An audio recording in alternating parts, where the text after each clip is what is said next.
નમસ્કાર મિત્રો, અક્ષર અકાદમીના online platform પર હું પ્રોફેસર ડૉક્ટર BC રાઠોડ આપનું સ્વાગત કરું છું. મિત્રો, બંધારણની કલમોના પરિચય અન્વયે આજે આપણે કલમ નંબર 77 અને 78ની જોગવાઈઓ જોઈશું. જોઈએ પહેલાં આપણે કલમ નંબર 77ની જોગવાઈ. કલમ નંબર 77 ભારત સરકારના કામકાજનું સંચાલન, એટલે કે કેન્દ્ર સરકારના કામકાજનું સંચાલન કઈ રીતે થાય છે એના વિશેની જોગવાઈ આમાં છે. ભારત સરકારનું તમામ કારોબારી કાર્ય રાષ્ટ્રપતિના નામે થાય છે. રાઈટ, કોઈક વાર એક માર્ક્સનો પ્રશ્ન પૂછાય છે કે કેન્દ્ર સરકારનું તમામ કાર્ય કોના નામે થાય છે? રાષ્ટ્રપતિના નામે થાય છે. રાષ્ટ્રપતિના નામથી કરેલા અને તેમના સહી સિક્કાવાળા હુકમો અને બીજા લેખો રાષ્ટ્રપતિએ કરવાના નિયમોમાં નિર્દિષ્ટ કરવામાં આવે તે રીતે પ્રમાણિત કરવામાં આવશે અને એ રીતે પ્રમાણિત કરેલા કોઈ હુકમ કે લેખની કાયદેસરતા સામે તે હુકમ કે લેખ રાષ્ટ્રપતિએ કરેલા નથી કે તેમના સહી સિક્કાવાળા નથી, એ કારણે વાંધો ઉઠાવી શકાશે નહીં. મિત્રો, બધું જ કામ કેન્દ્ર સરકારનું અથવા ભારત સરકારનું રાષ્ટ્રપતિના નામે, એમના સહી સિક્કાના નામે થાય છે. રાષ્ટ્રપતિએ કરેલું કાર્ય એમાં જે એમનું નામ છે એમાં સિક્કો મારેલ નથી, એવા કોઈ કારણસર એની વિરુદ્ધમાં વાંધો ઉઠાવવામાં આવશે નહીં. ભૂલે ચૂકે કદાચ સિક્કો મારવાનો રહી ગયો તો પછી એવું નહીં કહી શકાય કે આ રાષ્ટ્રપતિના નામે થયેલું નથી. એટલે કે એ સિક્કો મારવાનો રહી ગયો છે એ કારણસર વાદા વચકા કાઢી શકાશે નહીં. ભારત સરકારના કામકાજના વધુ સુગમ સંચાલન માટે અને મંત્રીઓના સદરુ કામકાજની ફાળવણી માટે રાષ્ટ્રપતિ નિયમો કરી શકશે. એટલે કે ભારત સરકારનું કામ સારી રીતે થઈ શકે એ અંગે મંત્રીમંડળ સંબંધી રાષ્ટ્રપતિ નિયમો એ કરી શકશે. હા, કલમ નંબર 78 રાષ્ટ્રપતિને માહિતી પૂરી પાડવા અંગે પ્રધાનમંત્રીની ફરજો. મિત્રો, કોઈક વાર પરીક્ષામાં આ કલમ પૂછાય છે કે રાષ્ટ્રપતિને માહિતી પૂરી પાડવાની વડાપ્રધાનની ફરજોની જોગવાઈ બંધારણની કઈ કલમમાં કરવામાં આવી છે? કલમ નંબર 78માં કરવામાં આવી છે. હા, પ્રધાનમંત્રીની ફરજો એટલે કે વડાપ્રધાનની ફરજો આ પ્રમાણે છે.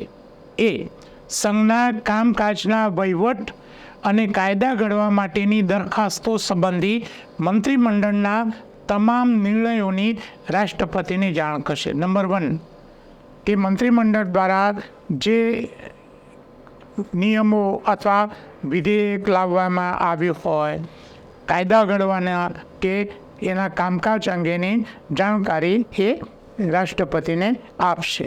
નંબર 2 સંઘના કામકાજના વહીવટ અને કાયદા ઘડવા માટેની દરખાસ્તો સંબંધી જે તે માહિતી રાષ્ટ્રપતિ માગે તે પૂરી પાડશે. પહેલામાં વડાપ્રધાન એમને પહોંચાડશે, બીમાં રાષ્ટ્રપતિ સામેથી માગે તો એ માહિતી એ પૂરી પાડશે. સી, જેને વિશે કોઈ મંત્રીએ નિર્ણય લીધો હોય પણ જેને વિશે મંત્રીમંડળે વિચારણા કરી ન હોય તેવી બાબત રાષ્ટ્રપતિ ફરમાવે તો મંત્રીમંડળની વિચારણા માટે રજૂ કરવી. હા, સીમાં મિત્રો એવી જોગવાઈ છે કે કોઈ મંત્રીએ સ્વતંત્ર નિર્ણય લીધો હોય અને મંત્રીમંડળમાં એની ચર્ચા ન કરી હોય તો રાષ્ટ્રપતિ તે બાબતને મંત્રીમંડળમાં ચર્ચા કરવા માટે જણાવી શકશે. કેટલીક વાર કોઈ મંત્રી સ્વતંત્ર નિર્ણય લીધો હોય અને મંત્રીમંડળમાં એની ચર્ચા ન કરી હોય તો રાષ્ટ્રપતિ એ બાબતને મંત્રીમંડળમાં ચર્ચા વિચારણા માટે લઈ જવાનું કહી શકશે. હા, આ અનુચ્છેદ વડાપ્રધાનની રાષ્ટ્રપતિ પ્રત્યેની ફરજો દર્શાવે છે. સંઘની કારોબારી અને કાયદા ઘડવા અંગેની દરખાસ્તોની માહિતી વડાપ્રધાને રાષ્ટ્રપતિને પૂરી પાડવી તેમજ કોઈ મંત્રીએ મંત્રીમંડળમાં ચર્ચા કર્યા સિવાય સ્વતંત્ર નિર્ણય લીધો હોય તો તેને મંત્રીમંડળમાં વિચારણા લેવા માટે રાષ્ટ્રપતિ વડાપ્રધાનને ફરજ પાડી શકે છે. વડાપ્રધાનની ફરજો અને રાષ્ટ્રપતિ એમને ફરજ પાડી શકે કે સ્વતંત્ર નિર્ણય છે તો મંત્રીમંડળમાં એની ચર્ચા કરો. રાઈટ, એ જોગવાઈ આ કલમમાં છે.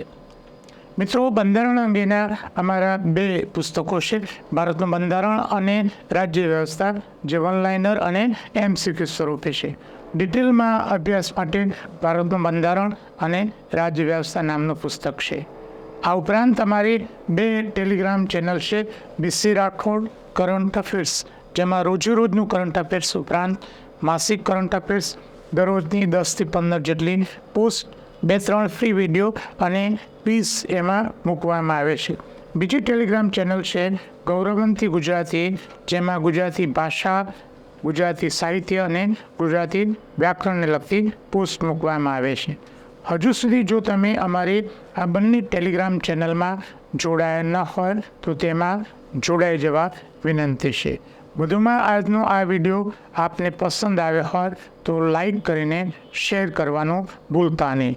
અને હજુ સુધી જો તમે અમારી આ યુટ્યુબ ચેનલ સબસ્ક્રાઈબ ન કરી હોય તો એને સબસ્ક્રાઈબ કરવા વિનંતી છે.